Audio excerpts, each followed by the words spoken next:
Hello friends, welcome to KBK Kitchen. In today's video, I'll show you how to make egg malai. So let's get started and check out the recipe. First we need to make green paste. So for that take a blender and add in 2 large size onions roughly chopped, 3 green chilies and 1/4 cup of mint leaves. Now grind it into smooth fine paste without adding any water. Our green paste is ready. Let's start making gravy.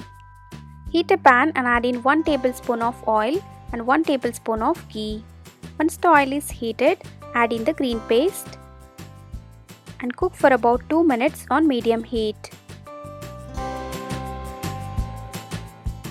Next add in 1 teaspoon ginger garlic paste, 1 tablespoon of coriander seeds powder, 1 teaspoon cumin powder, 1 teaspoon garam masala and 1 teaspoon of black pepper powder.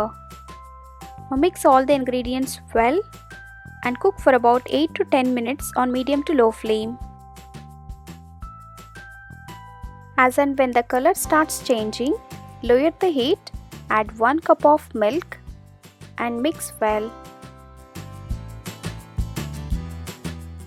Next add in 1 teaspoon of salt or as per your taste and allow it to cook for 3 to 4 minutes on low heat till the oil separates and the gravy thickens. Once the oil is separated, add in the halved boiled eggs yolk side down and cook for 2 minutes on low flame. After 2 minutes, flip on the other side, add some coriander leaves on top of it and simmer it for another 2 minutes and then turn off the flame. Our creamy and tasty egg malai is done and ready. Enjoy it with chapati or roti. If you like this video, hit the like button below and for latest updates, subscribe to KBK Kitchen. Thank you.